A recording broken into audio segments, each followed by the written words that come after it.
এদিকে আজকের সবচেয়ে বড় খবর, ইরানের উত্থান, নেতানিয়াহুর পায়ের তলার মাটি সরে যাচ্ছে, ঘোরতর বিপদের শঙ্কায় ইসরায়েলের প্রধানমন্ত্রী। এনে থাকবে আজকের একটি গুরুত্বপূর্ণ প্রতিবেদন। মধ্যপ্রাচ্যের ভূ রাজনৈতিক মানচিত্রে ধেয়ে আসছে এক বিশাল পরিবর্তনের ঝড়। একদিকে ইরানের সঙ্গে যুদ্ধবিরতির প্রাথমিক চুক্তিতে স্বাক্ষর করতে গিয়ে মার্কিন প্রেসিডেন্ট ডোনাল্ড ট্রাম্প যখন বিশ্বকে চমকে দিয়েছেন, ঠিক তখনই ইসরায়েলের প্রধানমন্ত্রী বেনিয়ামিন নেতানিয়াহুর পায়ের তলা থেকে যেন মাটি সরে যেতে শুরু করেছে। G7 সম্মেলনের নিস্তব্ধতা ভেঙে ট্রাম্পের এই ঘোষণার পর থেকেই তেল আবিবের রাজনৈতিক অন্দরমহলে শুরু হয়েছে তীব্র অস্থিরতা। দীর্ঘদিনের পরীক্ষিত মিত্র যুক্তরাষ্ট্রের এই আকস্মিক পদক্ষেপে যেন এক গভীর অন্ধকার নেমে এসেছে ইসরায়েলের নীতি নির্ধারকদের মনে। নেতানিয়াহুর বর্ণাঢ্য রাজনৈতিক ক্যারিয়ার এখন যেন ইতিহাসের এক কঠিন বাকি মুখে দাঁড়িয়ে। এদিকে ইরান দলের সঙ্গে কমান্ডো, ফুটবলের আড়ালে স্পেশাল মিশন, কেন সঙ্গে কমান্ডো? এনে থাকবে আজকের একটি গুরুত্বপূর্ণ প্রতিবেদন। রানওয়ের চারপাশে সাধারণ কোনো পুলিশ নেই, পুরো এলাকা ঘিরে রেখেছে মেক্সিকান সেনাবাহিনীর স্পেশাল ফোর্সের শত শত জওয়ান। সাজা যানগুলোর ইঞ্জিন তখন মৃদু শব্দ করে কাঁপছে, সবার চোখ আকাশের দিকে। হঠাৎ করে রাডারে একটি সিগন্যাল ধরা পড়ল। মেঘের চাদর ফুঁড়ে বিশাল আকৃতির একটি বিমান রানওয়ের দিকে ধেয়ে আসছে, কিন্তু এটি কোনো সাধারণ যাত্রীবাহী চার্টার্ড ফ্লাইট নয়। বিমানের গায়ে লেখা ইরান এয়ার। সামরিক পরিভাষায় এই বিমানগুলোকে বলা হয় ডুমসডে প্লেন বা প্রলয়ঙ্কারী দিনের বিমান। চাকার সাথে রানওয়ের ঘর্ষণে যখন ধোঁয়া উঠল, তখন মেক্সিকান কমান্ডোরা তাদের স্বয়ংক্রিয় অস্ত্রে হাত রাখলেন। বিমানের দরজা খুলল, সিঁড়ি বেয়ে নিচে নেমে এলেন একদল অ্যাথলেট। তাদের পরনে ট্র্যাক স্যুট, পায়ে স্নিকার্স, কিন্তু তাদের হাঁটার ভঙ্গি, তাদের চোখের দৃষ্টি কোনো সাধারণ ফুটবলারদের মতো নয়। তাদের চারপাশে ছায়ার মতো ঘিরে আছে ইরানের স্পেশাল ফোর্সের চৌকস কমান্ডো ইউনিট। ফুটবল বিশ্বকাপের ইতিহাস যুগে যুগে বহু উন্মাদনা, অঘটন এবং কিংবদন্তিদের উত্থানের সাক্ষী হয়েছে, কিন্তু এবারের প্রেক্ষাপট সম্পূর্ণ ভিন্ন। সবুজ গালিচার লড়াই এবার আর কেবল বল আর পায়ের জাদুতে সীমাবদ্ধ নেই, এটি রূপ নিয়েছে এক চূড়ান্ত স্নায়ুযুদ্ধে। এদিকে ইরানের বিরুদ্ধে আর কেউ যুদ্ধ করার দুঃসাহস দেখাবে না।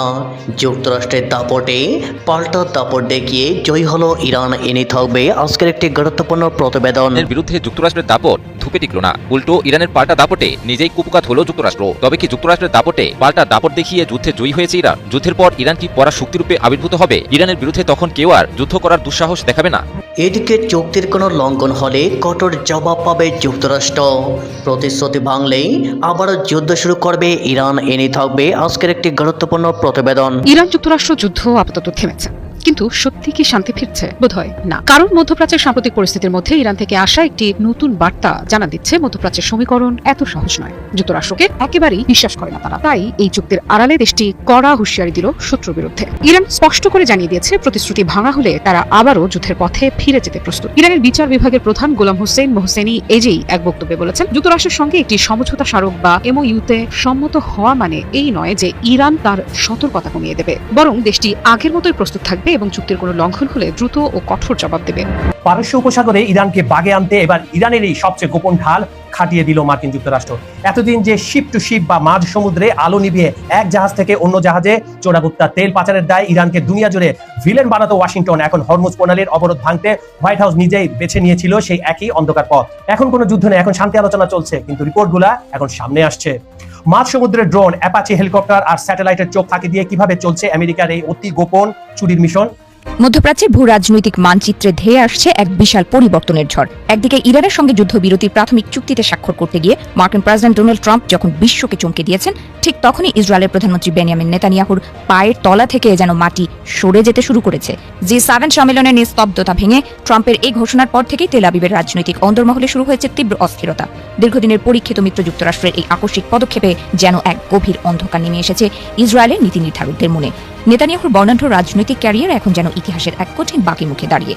যে মানুষটি নিজেকে ওয়াশিংটনের অন্দরমহলের সবচেয়ে প্রভাবশালী পরামর্শদাতা হিসেবে উপস্থাপন করতেন, আজ তিনি তার প্রধান মিত্রের এই সিদ্ধান্তে কার্যত কোণঠাসা। হরমুজ প্রণালী খোলার ঘোষণা এবং ইরানের সঙ্গে মার্কিন প্রশাসনের এই নতুন মেরুকরণ নেতানিয়াহুর দীর্ঘদিনের নিরাপত্তা কৌশলের মূলে কুঠারাঘাত করেছে। নিজের রাজনৈতিক প্রভাব বলয় রক্ষা করতে গিয়ে তিনি এখন এমন এক ভূ রাজনৈতিক গোলক ধাঁধায় বন্দী, যেখান থেকে উত্তরণের পথ খুঁজে পাওয়া দুষ্কর।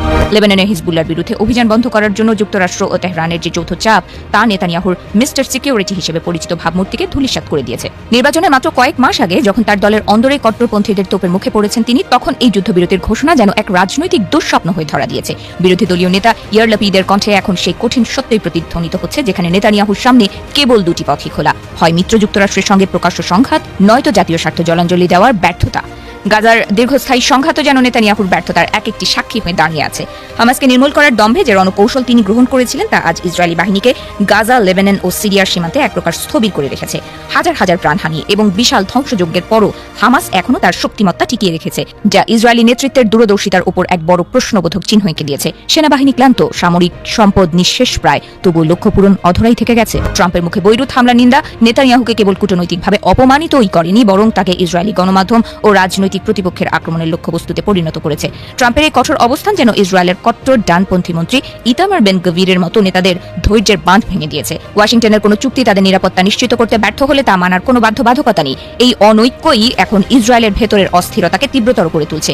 ইরান বিশেষজ্ঞ সিমা শাইন ও গবেষক ড্যানে সেট্রিনোভিচের মতো বিশ্লেষকেরা মনে করছেন, ইসরায়েলের বর্তমান ব্যর্থতা তেহরান বিষয়ক তাদের পুরনো কৌশলেরই ফসল। মার্কিন প্রশাসন এখন আর আগের মতো নেতানিয়াহুর সুরে তাল মেলাতে রাজি নয়, বরং তাদের অগ্রাধিকারগুলো নতুন করে ঠেলে সাজাচ্ছে। ওবামা প্রশাসনের সময় নেতানিয়াহু যে কায়দায় মার্কিন কংগ্রেস ও জনমতের ওপর ভর করে নিজের লক্ষ্য হাসিল করতেন, বর্তমান বাস্তবতায় সেই অস্ত্র এখন অকার্যকর হয়ে পড়েছে। নেতানিয়াহুর চিরচেনা সেই আত্মবিশ্বাসী নীরবতা আজ ইসরায়েলের রাজনৈতিক মহলে এক গভীর আতঙ্কের বার্তা দিচ্ছে। তিনি একসময় দাবি করতেন তার নীতিই মধ্যপ্রাচ্যের হুমকির বিরুদ্ধে ইসরায়েলের সেরা ঢাল, কিন্তু আজ সেই ঢাল ভেঙে টুকরো টুকরো হওয়ার উপক্রম হয়েছে। নিজের মিত্র দেশের সঙ্গে সংঘাতে জড়ানো কিংবা পরাজয় স্বীকার করে নেওয়া, এই দুই চরম বাস্তবতার মধ্যে দাঁড়িয়ে নেতানিয়াহু যেন সময়ের স্রোতে এক অসহায় নাবিকের মতো খাবি খাচ্ছেন। এখন ইসরায়েলের সামনে নতুন করে সবকিছু বিচার করার সময় এসেছে। আঞ্চলিক শক্তির ভারসাম্যে ইরানের এই নতুন উত্থান এবং মার্কিন যুক্তরাষ্ট্রের অবস্থান পরিবর্তন নেতানিয়াহুর পুরো ক্যারিয়ারের অর্জনকে প্রশ্নের মুখে ঠেলে দিয়েছে। ইরানকে মোকাবেলা করার নেশায় মত্ত হয়ে তিনি আজ নিজেকেই বড় বিপদে ফেলে দিয়েছেন। আগামী দিনগুলোতে ইসরায়েলের এই সংকটময় পরিস্থিতি কেবল নেতানিয়াহুর পতনই ত্বরান্বিত করবে না, বরং মধ্যপ্রাচ্যের সামগ্রিক শান্তি প্রক্রিয়ার সমীকরণকেও আমূল বদলে দেবে। রাত গভীর হচ্ছে মেক্সিকোর সীমান্ত শহর তিহুয়ানায়। শহরটার ঠিক ওপাশেই মার্কিন যুক্তরাষ্ট্রের ক্যালিফোর্নিয়া রাজ্য। মাঝখানে দাঁড়িয়ে আছে এক বিশাল রুক্ষ কাঁটাতারে ঘেরা সীমান্ত প্রাচীর, যা যেন দুই ভিন্ন পৃথিবীর বিভেদ রেখা। তিহুয়ানার আন্তর্জাতিক বিমানবন্দরের চারপাশ আজ অদ্ভুত রকম শান্ত, কিন্তু এই শান্ত রূপের আড়ালে লুকিয়ে আছে একদম বন্ধ করা উত্তেজনা। রানওয়ের চারপাশে সাধারণ কোনো পুলিশ নেই, পুরো এলাকা ঘিরে রেখেছে মেক্সিকান সেনাবাহিনীর স্পেশাল ফোর্সের শত শত জওয়ান। সাজা যানগুলোর ইঞ্জিন তখন মৃদু শব্দ করে কাঁপছে, সবার চোখ আকাশের দিকে। হঠাৎ করে রাডারে একটি সিগন্যাল ধরা পড়ল। মেঘের চাদর ফুঁড়ে বিশাল আকৃতির একটি বিমান রানওয়ের দিকে ধেয়ে আসছে, কিন্তু এটি কোনো সাধারণ যাত্রীবাহী চার্টার্ড ফ্লাইট নয়। বিমানের গায়ে লেখা ইরান এয়ার। সামরিক পরিভাষায় এই বিমানগুলোকে বলা হয় ডোমসডে প্লেন বা প্রলয়ঙ্কারী দিনের বিমান। চাকার সাথে রানওয়ের ঘর্ষণে যখন ধোঁয়া উড়ল, তখন মেক্সিকান কমান্ডোরা তাদের স্বয়ংক্রিয় অস্ত্রে হাত রাখলেন। বিমানের দরজা খুলল, সিঁড়ি বেয়ে নিচে নেমে এলেন একদল অ্যাথলেট। তাদের পরনে ট্র্যাক স্যুট, পায়ে স্নিকার্স, কিন্তু তাদের হাঁটার ভঙ্গি, তাদের চোখের দৃষ্টি কোনো সাধারণ ফুটবলারদের মতো নয়। তাদের চারপাশে ছায়ার মতো ঘিরে আছে ইরানের স্পেশাল ফোর্সের চৌকস কমান্ডো ইউনিট। ফুটবল বিশ্বকাপের ইতিহাস যুগে যুগে বহু উন্মাদনা, অঘটন এবং কিংবদন্তিদের উত্থানের সাক্ষী হয়েছে, কিন্তু এবারের প্রেক্ষাপট সম্পূর্ণ ভিন্ন। সবুজ গালিচার লড়াই এবার আর কেবল বল আর পায়ের জাদুতে সীমাবদ্ধ নেই, এটি রূপ নিয়েছে এক চূড়ান্ত স্নায়ুযুদ্ধে। ব্রাজিল, আর্জেন্টিনা, স্পেন কিংবা পর্তুগালের মতো পরাশক্তিগুলোকে নিয়ে গণমাধ্যমের যে মাতামাতি থাকে, তাকে পুরোপুরি ম্লান করে দিয়ে পুরো বিশ্বের মনোযোগের কেন্দ্রবিন্দুতে এখন কেবল একটি নাম, ইসলামিক প্রজাতন্ত্র ইরান। ইরান এবার এমন এক নজিরবিহীন পদক্ষেপ নিয়েছে, যা আন্তর্জাতিক ক্রীড়াঙ্গনের ইতিহাসে কেউ কখনো কল্পনাও করতে পারেনি। ঘটনার সূত্রপাত কয়েক মাস আগে। বিশ্বকাপ ফুটবলের আয়োজক দেশ হিসেবে মার্কিন যুক্তরাষ্ট্রের যে ন্যূনতম কূটনৈতিক এবং ক্রীড়া শিষ্টাচার দেখানোর প্রয়োজন ছিল, ডোনাল্ড ট্রাম্পের প্রশাসন তা চরমভাবে পদদলিত করে। একটি স্বাধীন এবং সার্বভৌম রাষ্ট্রের জাতীয় দলের সাথে নির্লজ্জ বৈরী আচরণ শুরু করে ওয়াশিংটন। ফুটবল এমন একটি খেলা যা মানুষকে এক করে, দেশ ও কাঁটাতারের বিভেদ ভুলে সবাইকে এক ছাতার নিচে নিয়ে আসে। কিন্তু ট্রাম্প প্রশাসন স্পোর্টসম্যানশিপের সমস্ত নিয়ম ভেঙে চুরমার করে দেয়। তাদের প্রথম আঘাতটি আসে সাধারণ দর্শকদের ওপর। ইরানি দলের অধিকাংশ সমর্থককে উদ্দেশ্যপ্রণোদিতভাবে ভিসা দেওয়া থেকে বঞ্চিত করা হয়, কিন্তু সবচেয়ে অপমানজনক শর্তটি জুড়ে দেওয়া হয় খোদ খেলোয়াড়দের জন্য। ওয়াশিংটনের নীতি ছিল অত্যন্ত পরিষ্কার এবং উদ্ধত। আমেরিকার মাটিতে খেলতে আসো এবং খেলা শেষ হওয়া মাত্র কয়েক ঘন্টার মধ্যে দেশ ছাড়ো। হ্যাঁ, ঠিকই শুনেছেন। একটি আন্তর্জাতিক টুর্নামেন্টে অংশ নিতে আসা খেলোয়াড়দের রাতে বিশ্রামের জন্য আমেরিকার ভূখণ্ডে অবস্থানের কোনো অনুমতি দেওয়া হয়নি। তাদের সাথে এমন আচরণ করা হচ্ছিল যেন তারা কোনো ফুটবল দল নয়, বরং অত্যন্ত ভয়ঙ্কর কোনো সন্ত্রাসী গোষ্ঠী। আমেরিকার এই চরম অহংকার এবং অমানবিক আচরণ কেবল তাদের নগ্ন দম্ভকেই উন্মোচিত করেনি, বরং আন্তর্জাতিক ক্রীড়া পরিমণ্ডলে তাদের গ্রহণযোগ্যতাকে চরম প্রশ্নের মুখে দাঁড় করিয়ে দেয়। ফিফা, যারা সবসময় ফুটবলের রাজনীতি না মেশানোর বুলি আওড়ায়, তারাও যেন হোয়াইট হাউসের এই সিদ্ধান্তের সামনে নীরব দর্শকের ভূমিকা পালন করতে বাধ্য হয়। মনে হচ্ছিল ইরান হয়তো এই অপমানের পর টুর্নামেন্ট বয়কট করবে, কিন্তু পারস্যের ইতিহাস তো হার মানার ইতিহাস নয়। তারা সিদ্ধান্ত নিল লড়াই হবে, তবে সেই লড়াইয়ের শর্ত নির্ধারণ করবে তেহরান। যখন পুরো পশ্চিমা বিশ্ব আমেরিকার এই অন্যায়ের সামনে নিশ্চুপ, ঠিক তখনই দৃশ্যপটে এক নাটকীয় আবির্ভাব ঘটে প্রতিবেশী রাষ্ট্র মেক্সিকোর। মার্কিন আগ্রাসন এবং ট্রাম্পের অভিবাসন নীতির কারণে মেক্সিকো এমনিতেই ক্ষুব্ধ ছিল। এই সুযোগে মেক্সিকোর বামপন্থী ঘরানার প্রেসিডেন্ট ক্লাউদিয়া শিনবাউন যে বলিষ্ঠ পদক্ষেপ নিলেন, তা বিশ্ব রাজনীতিতে এক মাস্টার স্ট্রোক হিসেবে বিবেচিত হবে। তিনি ফিফাকে এবং পরোক্ষভাবে ওয়াশিংটনকে স্পষ্ট ভাষায় জানিয়ে দেন, যুক্তরাষ্ট্রের এই বৈষম্যমূলক এবং অমানবিক নীতির বিপরীতে মেক্সিকো সম্পূর্ণ প্রস্তুত। তারা ইরানকে সর্বোচ্চ রাষ্ট্রীয় মর্যাদায় আতিথেয়তা দেবে। রাতারাতি ক্যালিফোর্নিয়ার সীমান্তের একেবারে কোল ঘেঁষে মেক্সিকোর তিহুনিয়া শহরে ইরানের জন্য গড়ে তোলা হয় এক অভেদ্য বেস ক্যাম্প। এখানকার সমীকরণটা শুনলে হলিউডের কোনো স্পাই থ্রিলার মনে হতে পারে। সমীকরণ হলো, ইরান মেক্সিকোতে থাকবে, ম্যাচের দিন তারা কড়া নিরাপত্তায় মেক্সিকো থেকে আমেরিকার মাটিতে পা রাখবে, আমেরিকানদের মাটিতে দাঁড়িয়ে তাদের চোখের সামনে বুক চিতিয়ে লড়াই করবে এবং রেফারির শেষ বাঁশি বাজার পর ওই রাতেই আবার সীমান্ত পার হয়ে নিজেদের সুরক্ষিত মেক্সিকান ডেরায় ফিরে আসবে। মেক্সিকো সরকার ইরানের নিরাপত্তার বিষয়টি সম্পূর্ণ নিজেদের সেনাবাহিনীর হাতে তুলে দেয়। রীতিমতো যুদ্ধকালীন প্রস্তুতির মতো মেক্সিকান সেনাবাহিনীর বিশাল সাজোয়া বহরের কড়া পাহারায় ইরানি ফুটবলাররা প্রতিদিন রুদ্ধদ্বার অনুশীলনে যাচ্ছেন এবং নিশ্চিদ্র নিরাপত্তায় হোটেলে ফিরছেন। একটি ফুটবল দলের জন্য এমন সামরিক প্রোটোকল বিশ্বকাপের ইতিহাসে এক অভূতপূর্ব দৃশ্য। ইরানের বিরুদ্ধে যুক্তরাষ্ট্রের দাপট ধুপে টিকল না, উল্টো ইরানের পাল্টা দাপটে নিজেই কুপকাত হলো যুক্তরাষ্ট্র। তবে কি যুক্তরাষ্ট্রের দাপটে পাল্টা দাপট দেখিয়ে যুদ্ধে জয়ী হয়েছে ইরান? যুদ্ধের পর ইরান কি পরাশক্তিরূপে আবির্ভূত হবে? ইরানের বিরুদ্ধে তখন কেউ আর যুদ্ধ করার দুঃসাহস দেখাবে না? দীর্ঘদিনের পাল্টাপাল্টি হামলা ও সংঘর্ষের পর অবশেষে ইরান যুক্তরাষ্ট্র ঐতিহাসিক চুক্তির মাধ্যমে শেষ হতে চলেছে মধ্যপ্রাচ্যের রক্তক্ষয়ী ও ধ্বংসাত্মক সংঘাত। সম্প্রতি মার্কিন প্রেসিডেন্ট ডোনাল্ড ট্রাম্প নিজের সামাজিক যোগাযোগ মাধ্যম ট্রুথ সোশ্যালে এক পোস্টে ইরানের সাথে যুদ্ধ শেষ করার পাশাপাশি একটি আনুষ্ঠানিক চুক্তির ঘোষণা করেন। আর এই ঘোষণার পরপরই বিশ্বজুড়ে তোলপাড় পড়ে যায়। বিভিন্ন বিশ্লেষকদের মতে এটি একটি নির্ণায়ক মুহূর্ত এবং মধ্যপ্রাচ্যের শক্তির সমীকরণ বদলে দেওয়ার মতো ঘটনা। মার্কিন ইসরায়েলি শক্তি মিলেও ইরানকে পরাজিত করতে ব্যর্থ হয়েছে। যুক্তরাষ্ট্রের সেই দুর্দান্ত প্রতাপ আর ইসরায়েলের আগ্রাসী মনোভাব পারস্য ভূমিতে এসে লুটিয়ে পড়েছে। বছরের পর বছর ধরে এত চাপ, নিষেধাজ্ঞা আর অবরোধের পরও ইরান মাথা উঁচু করে টিকেছিল। কিন্তু একসময় দেশটির বিরুদ্ধে সরাসরি আগ্রাসন শুরু করে মার্কিন ইসরায়েলি শক্তি। কিন্তু মার্কিন ইসরায়েলি আগ্রাসনের বিরুদ্ধেও দাপটের সাথে প্রতিরোধ চালিয়ে যায় ইরান। মার্কিন ইসরায়েলি আগ্রাসনই শেষে কিনা ইরানের জন্য উল্টো সাপে বরে পরিণত হলো। মার্কিন ইসরায়েলি শক্তির বিরুদ্ধে যুদ্ধ করে ইরান শিখে গেছে কিভাবে প্রতিরোধ জারি রাখতে হয়। ফলে এখন কেউ আর ইরানের বিরুদ্ধে আগ্রাসন চালানোর দুঃসাহস দেখাবে না। ইরান শুধু প্রতিরোধই করেনি, শত্রুর বিরুদ্ধে ধ্বংসাত্মক হামলাও চালিয়েছে, যা যে কোনো শক্তির বিরুদ্ধে লড়াইয়ে দেশটিকে অনেক বেশি আত্মবিশ্বাসী করে তুলেছে। ইরান যুক্তরাষ্ট্র যুদ্ধ আপাতত থেমেছে, কিন্তু সত্যি কি শান্তি ফিরছে? বোধহয় না। কারণ মধ্যপ্রাচ্যের সাম্প্রতিক পরিস্থিতির মধ্যে ইরান থেকে আসা একটি নতুন বার্তা জানা দিচ্ছে মধ্যপ্রাচ্যের সমীকরণ এত সহজ নয়। যুক্তরাষ্ট্রকে একেবারেই বিশ্বাস করে না তারা। তাই এই চুক্তির আড়ালে দেশটি কড়া হুঁশিয়ারি দিল শত্রুর বিরুদ্ধে। ইরান স্পষ্ট করে জানিয়ে দিয়েছে, প্রতিশ্রুতি ভাঙা হলে তারা আবারও যুদ্ধের পথে ফিরে যেতে প্রস্তুত। ইরানের বিচার বিভাগের প্রধান গোলাম হোসেন মোহসেনি এজেই এক বক্তব্যে বলেছেন, যুক্তরাষ্ট্রের সঙ্গে একটি সমঝোতা স্মারক বা এমওইউতে সম্মত হওয়া মানে এই নয় যে ইরান তার সতর্কতা কমিয়ে দেবে, বরং দেশটি আগের মতোই প্রস্তুত থাকবে এবং চুক্তির কোনো লঙ্ঘন হলে দ্রুত ও কঠোর জবাব দেবে। সম্প্রতি ইরানের সুপ্রিম কোর্টের বিচারক ও কর্মকর্তাদের এক সমাবেশে তিনি বলেন, যুদ্ধ বন্ধে সমঝোতা হলেও শত্রুর উপর আস্থা রাখার কোনো সুযোগ নেই। তার ভাষায়, এই প্রতারক, অপরাধী ও বিশ্বাসঘাতক শত্রুকে কোনো অবস্থাতেই বিশ্বাস করা যায় না। আমাদের সতর্ক থাকতে হবে, আর আমরা সতর্ক আছি। তার এই বক্তব্যের পর নতুন করে আলোচনায় এসেছে শুক্রবার স্বাক্ষরিত হতে যাওয়া সমঝোতা চুক্তি। জানা গেছে, এই সমঝোতার পরবর্তী ধাপে 60 দিনের একটি আলোচনার প্রক্রিয়া শুরু হবে। সেখানে ইরানের পারমাণবিক কর্মসূচি, নিষেধাজ্ঞা প্রত্যাহার এবং ভবিষ্যৎ সম্পর্ক নিয়ে আলোচনা হওয়ার কথা রয়েছে। কিন্তু ইরানের অবস্থান পরিষ্কার। তারা বলছে, আলোচনা চলবে ঠিকই, তবে সেটি দুর্বলতার জায়গা থেকে নয়, বরং যুদ্ধক্ষেত্রে যে অবস্থান নিয়ে তারা টিকে ছিল, আলোচনার টেবিলেও সেই দৃঢ়তা বজায় থাকবে। মোহসেনি এজেই আরো বলেন, যদি আলোচনার এই 60 দিনের সময়কালে প্রতিপক্ষ কোনো প্রতিশ্রুতি ভঙ্গ করে, তাহলে ইরান আবারও লড়াই শুরু করতে প্রস্তুত থাকবে। অর্থাৎ তেহরানের চোখে যুদ্ধ পুরোপুরি শেষ হয়নি, বরং এটি আপাতত স্থগিত রয়েছে। বিশ্লেষকদের মতে এই বক্তব্য শুধু যুক্তরাষ্ট্রের উদ্দেশ্যেই নয়, বরং ইসরায়েলের প্রতিও একটি বার্তা। কারণ সাম্প্রতিক সংঘাতের সময়ে ইরান বারবার অভিযোগ করেছে যে তাদের বিরুদ্ধে সামরিক ও রাজনৈতিক চাপ তৈরির চেষ্টা করা হয়েছে। তাই নতুন চুক্তির পরও তারা কোনো ধরনের অপ্রত্যাশিত পদক্ষেপের আশঙ্কা উড়িয়ে দিচ্ছে না।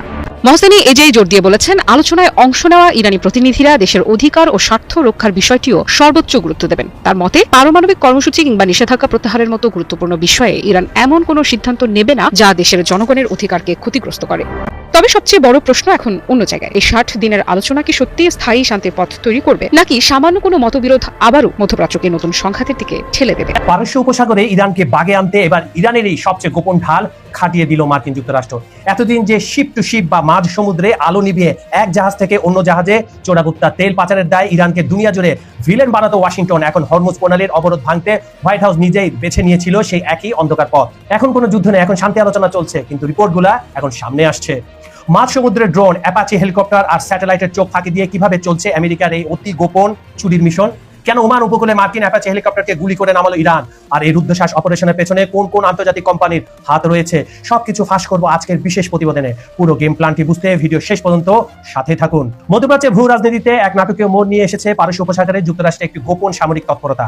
ইরান ইসরায়েল যুদ্ধের জেরে তেহরান কৌশলগতভাবে গুরুত্বপূর্ণ হরমুজ প্রণালী কার্যত বন্ধ করে দেওয়ার পর বৈশ্বিক জ্বালানি সরবরাহ ব্যবস্থা ইতিহাসের সবচেয়ে বড় সংকটের মুখে পড়েছে। বিশ্বজুড়ে তৈরি হয়েছে চরম মূল্যস্ফীতি। এই অচল অবস্থা কাটাতে এবং উপসাগরীয় অঞ্চলে জ্বালানি রপ্তানি সচল রাখতে মার্কিন সামরিক বাহিনী এক অভিনব ও ঝুঁকিপূর্ণ পথ বেছে নিয়েছে। এতদিন ধরে মার্কিন নিষেধাজ্ঞা এড়াতে ইরান যে শিপ টু শিপ বা এক জাহাজ থেকে অন্য জাহাজে তেল স্থানান্তরের চোরাগোপ্তা কৌশল ব্যবহার করে আসছিল, এখন ওয়াশিংটন নিজেই সেই ইরানি কৌশল অবলম্বন করছে। গত মে মাসের শুরুর দিকে মার্কিন যুক্তরাষ্ট্রের তত্ত্বাবধানে এই অত্যন্ত গোপনীয় অপারেশন শুরু হয়, যা এখন পর্যন্ত চালু রয়েছে। রয়টার্সের অনুসন্ধানে উঠে এসেছে হরমুজ প্রণালীর ঠিক বাইরে দুটি নির্দিষ্ট এলাকায় এই তেল স্থানান্তরের কাজ চলছে, একটি সংযুক্ত আরব আমিরাতের ফুজাইরা উপকূলে এবং অন্যটি ওমানের সোহর বন্দরের কাছে। কৃত্রিম উপগ্রহ বা স্যাটেলাইটের ছবি এবং আন্তর্জাতিক শিপিং তথ্য বিশ্লেষণ করে দেখা গেছে এই পর্যন্ত অন্তত 92টি বাণিজ্যিক জাহাজ এই গোপন প্রক্রিয়ায় অংশ নিয়েছে। মার্কিন সামরিক বাহিনী এই পুরো অপারেশনটি নিয়ন্ত্রণ করছে মূলত আকাশযান, ওয়াটার ড্রোন এবং হেলিকপ্টারের একটি সমন্বিত নেটওয়ার্কের মাধ্যমে, যার উদ্দেশ্য হলো ওত পেতে থাকা বড় ট্যাঙ্কারগুলোর কাছে তেলবাহী কনভয়গুলোকে নিরাপদে পৌঁছে দেওয়া। এই গোপন অভিযানে কার্যপদ্ধতি অত্যন্ত জটিল ও রোমাঞ্চকর। সংশ্লিষ্ট সূত্র এবং স্যাটেলাইট চিত্র অনুযায়ী মার্কিন যুক্তরাষ্ট্রের এই অপারেশনে অংশ নেওয়া তেলবাহী ট্যাঙ্কারগুলোকে প্রথমে একটি নির্দিষ্ট মিলনস্থলে বা মিটিং পয়েন্টে পৌঁছাতে হয়। এরপর তারা অত্যন্ত পরিকল্পিতভাবে একটি থেকে আরেকটি জাহাজ প্রায় 3000 থেকে 4000 মিটার দূরত্ব বজায় রেখে যাত্রা শুরু করে, জাস্ট লাইক দিস। পুরো যাত্রাপথে ধরাছোঁয়া এড়াতে জাহাজগুলোর ট্র্যাকিং ডিভাইস বা ট্রান্সপন্ডার সম্পূর্ণ বন্ধ রাখা হয় এবং রাতের বেলা জাহাজের আলো নিভিয়ে বা একেবারে মৃদু করে দেওয়া হয়, ডিম লাইট জ্বালিয়ে দেওয়া হয়।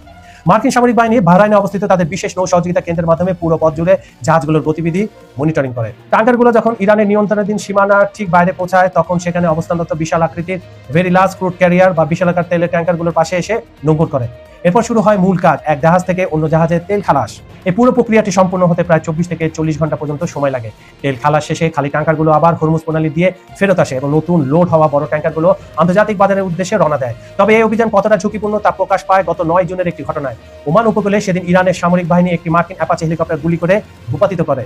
জানা গেছে ওই হেলিকপ্টারটি এই তেল স্থানান্তরের মিশনে নিরাপত্তায় নিয়োজিত ছিল। এই ঘটনার পর মার্কিন বাহিনী প্রতিশোধমূলক বিমান হামলাও চালায়। যদি মার্কিন প্রতিরক্ষা দপ্তর সেন্টাকম আনুষ্ঠানিকভাবে এই অভিযানে তাদের সম্পৃক্ততার কথা অস্বীকার করেছে, তবে নির্ভরযোগ্য একাধিক সূত্র নিশ্চিত করেছে হেলিকপ্টারটি এই গোপন মিশন পাহারা দিচ্ছিল। আমেরিকার মতো একটি পরাশক্তি কর্তৃক ইরানের এই ডার্ক ফিল্ড বা অন্ধকার নৌবহরের কৌশল ব্যবহারের ঘটনা আন্তর্জাতিক অঙ্গনে তীব্র আলোচনার জন্ম দিয়েছে। কাউন্সিল অন ফরেন রিলেশনের প্রেসিডেন্ট মাইকেল ফ্রোম্যান মন্তব্য করেছেন, এটি অত্যন্ত বিদ্রুপাত্মক যে মার্কিন যুক্তরাষ্ট্র চীন, রাশিয়া, উত্তর কোরিয়া বা ইরানের মতো দেশে তৈরি করা নিয়ম ফাঁকি দেওয়ার কৌশল অনুসরণ করছে। এই অপারেশনটি পুরোপুরি মার্কিন সামরিক তত্ত্বাবধানে চললেও মার্কিন নৌবাহিনী সরাসরি জাহাজগুলোকে কোনো সশস্ত্র পাহারা দিচ্ছে না, বরং তারা আকাশপথে নজরদারি, কমপ্লায়েন্স স্ক্রিনিং এবং দূরবর্তী মনিটরিং এর মাধ্যমে এই সহায়তা দিচ্ছে, লজিস্টিক সাপোর্ট যাকে বলে। আন্তর্জাতিক থিঙ্ক ট্যাঙ্ক ওয়াশিংটন ইনস্টিটিউটের সামুদ্রিক ঝুঁকি বিশেষজ্ঞ নোয়াম রায়দান মনে করেন, এটি চলমান সংকটের কোনো স্থায়ী সমাধান নয়, বরং একটি ব্যতিক্রমী সময় নেওয়া সামরিক ও চরম ঝুঁকিপূর্ণ ব্যবস্থা। যে কোনো মুহূর্তে ইরান ড্রোন বা গানবোট দিয়ে ওই জাহাজগুলোর উপর হামলা চালাতে পারে। এবং আপনাদের বলে রাখি, ইতিমধ্যে কিন্তু কয়েকটা জাহাজে হামলাও চালিয়েছিল, রিপোর্টগুলো গত সপ্তাহে এসেছিল। ইতিমধ্যে ফুজাইরা বন্দরটি একাধিকবার ইরানি হামলা শিকার হয়েছে এবং সম্প্রতি ওমান উপকূলে একটি অজ্ঞাত ক্ষেপণাস্ত্রের আঘাতে এটি ট্যাঙ্কার আংশিক ক্ষতিগ্রস্ত হয়েছে। তাছাড়া ট্রান্সপন্ডার বন্ধ করে এবং আলো নিভিয়ে রাতে অত্যন্ত কাছাকাছি দূরত্ব এত বড় বড় জাহাজ চলাচলের কারণে সমুদ্রে মারাত্মক জাহাজ দুর্ঘটনা বা সংঘর্ষের ঝুঁকি তৈরি হচ্ছে, যা সাধারণ নৌ নিরাপত্তা নিয়মাবলীর পরিপন্থী।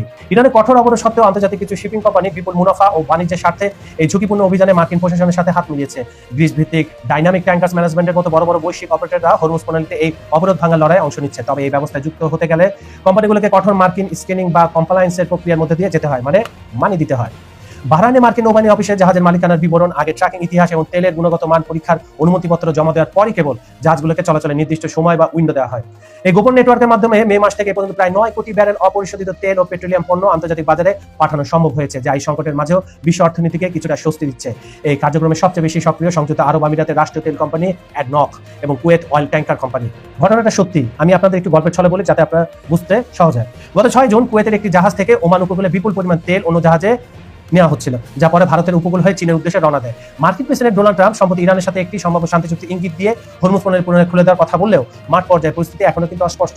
ফলে এই সাময়িক ও ছদ্মবেশী তেল স্থানান্তর প্রক্রিয়াটি এখন বৈশ্বিক জ্বালানি বাজার টিকিয়ে রাখার মূল চালিকা শক্তি হয়ে দাঁড়িয়েছে। তাহলে ভাবুন, যে ইরানকে কাবু করতে বিশ্বজুড়ে নিষেধাজ্ঞা দিল ওয়াশিংটন, আজ সে ইরানের চালে কি তবে কুপকার মার্কিন প্রশাসন? পারস্য উপসাগরের এই অন্ধকার যুদ্ধে শেষ পর্যন্ত কোন দিকে মোড় নেয়? হোয়াইট হাউসের এই গোপন গেম প্ল্যান কি পারবে বিশ্ব অর্থনীতিকে বাঁচাতে, নাকি মধ্যপ্রাচ্যে জ্বলবে নতুন কোনো যুদ্ধের আগুন? তা সময় বলে দেবে। বন্ধুরা, আমেরিকার এই ডাবল স্ট্যান্ডার্ড বা দ্বিমুখী নীতি নিয়ে আপনার কি মতামত? আসলে কি ওয়াশিংটন নিরুপায় হয়ে এই পথ বেছে নিয়েছে? কমেন্ট বক্সে আপনার মূল্যবান মতামত অবশ্যই জানান।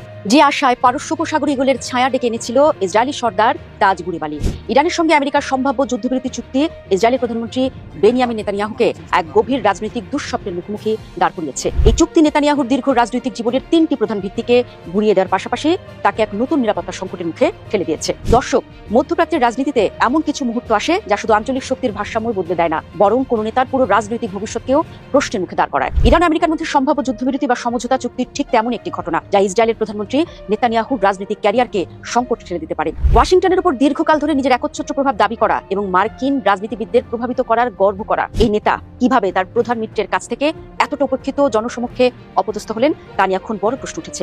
দীর্ঘ প্রায় 3 দশকের রাজনৈতিক জীবনে নেতানিয়াহু নিজেকে ইসরায়েলের নিরাপত্তার একমাত্র নির্ভরযোগ্য রক্ষক হিসেবে প্রতিষ্ঠা করেছেন। তার রাজনৈতিক দর্শনের কেন্দ্রবিন্দুতে ছিল একটা ধারণা, ইরান হলো ইসরায়েলের অস্তিত্বের জন্য সবচেয়ে বড় হুমকি। কিন্তু যদি ওয়াশিংটনে তেহরান কোনো যুদ্ধবিরতি বা নতুন সমঝোতায় পৌঁছায়, তাহলে নেতানিয়াহুর রাজনৈতিক ভিত্তির 3টি প্রধান স্তম্ভই নড়বড় হয়ে যেতে পারে। প্রথম ধাক্কাটি হবে ইরানি হুমকি তত্ত্বের দুর্বল হয়ে পড়া। নেতানিয়াহুর পুরো রাজনৈতিক ক্যারিয়ারের সবচেয়ে বড় বার্তা ছিল ইরানকে থামাতে না পারলে ইসরায়েলের অস্তিত্ব বিপন্ন হবে। জাতিসংঘের মঞ্চ থেকে শুরু করে মার্কিন কংগ্রেস পর্যন্ত তিনি বারবার দাবি করেছেন যে ইরানের পারমাণবিক কর্মসূচি শুধু ইসরায়েল নয়, পুরো বিশ্বের জন্য হুমকি। এই ইস্যুকে সামনে রেখে তিনি দেশীয় রাজনীতিতে সমর্থন পেয়েছেন এবং আন্তর্জাতিক অঙ্গনে নিজের অবস্থান শক্তিশালী করেছেন। কিন্তু যদি আমেরিকা ইরান কোনো সমঝোতায় পৌঁছে যায়, তাহলে স্বাভাবিকভাবে প্রশ্ন উঠবে, তাহলে কি যুদ্ধই একমাত্র সমাধান ছিল? যদি কূটনীতি কাজ করে, তাহলে এতদিনের সংঘাতমুখী নীতির যৌক্তিকতা কোথায়? ইসরায়েলের বিরোধী দলগুলো তখন বলতে পারে নেতানিয়াহু বছরের পর বছর জনগণের সামনে একটি ভয়াবহ হুমকির চিত্র তুলে ধরে রাজনৈতিক সুবিধা নিয়েছেন, অথচ শেষ পর্যন্ত সমস্যার সমাধান এসেছে আলোচনার টেবিলে। দ্বিতীয় ধাক্কা হতে পারে ওয়াশিংটনের সঙ্গে সম্পর্কের বাস্তবতা উন্মোচিত হওয়া। নেতানিয়াহু বরাবর নিজেকে এমন একজন নেতা হিসেবে তুলে ধরেছেন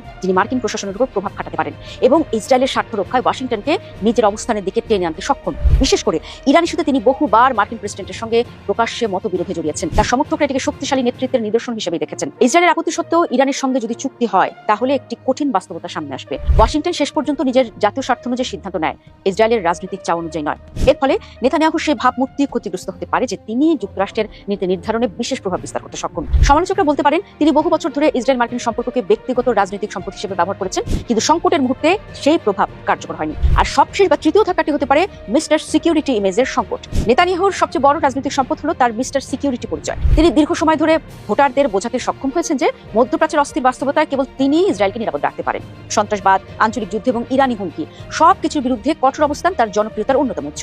কিন্তু যুদ্ধবিরতি চুক্তি বাস্তবায়িত হলে নতুন প্রশ্ন উঠবে, যদি বড় আকারের যুদ্ধ এড়ানো যায়, তাহলে জনগণের একাংশ ভাবতে পারে যে কূটনীতি, আন্তর্জাতিক চাপ এবং আলোচনাও নিরাপত্তা নিশ্চিত করার কার্যকর উপায় হতে পারে। তখন নেতানিয়াহুর দীর্ঘদিনের নিরাপত্তা কেন্দ্রিক রাজনৈতিক ব্র্যান্ড চ্যালেঞ্জের মুখে পড়বে। বিশেষ করে তরুণ ও মধ্যপন্থী ভোটারদের কাছে তার কঠোর অবস্থানের আবেদন কমে যেতে পারে। এক কথায় বলা যায়, ইরান আমেরিকা যুদ্ধবিরতি বা সমঝোতা চুক্তি বাস্তবায়িত হলে তা শুধু একটি কূটনৈতিক ঘটনা হবে না, এটি বেনিয়ামিন নেতানিয়াহুর রাজনৈতিক উত্তরাধিকারের উপরও সরাসরি প্রভাব ফেলবে। আর সেই বাস্তবতায় নেতানিয়াহুর সবচেয়ে বড় চ্যালেঞ্জ হবে একটি প্রশ্নের উত্তর দেওয়া। যদি আলোচনায় শেষ পর্যন্ত সমাধান এনে দেয়, তাহলে এতদিনের সংঘাতমুখী রাজনীতির প্রয়োজন ছিল কতটা?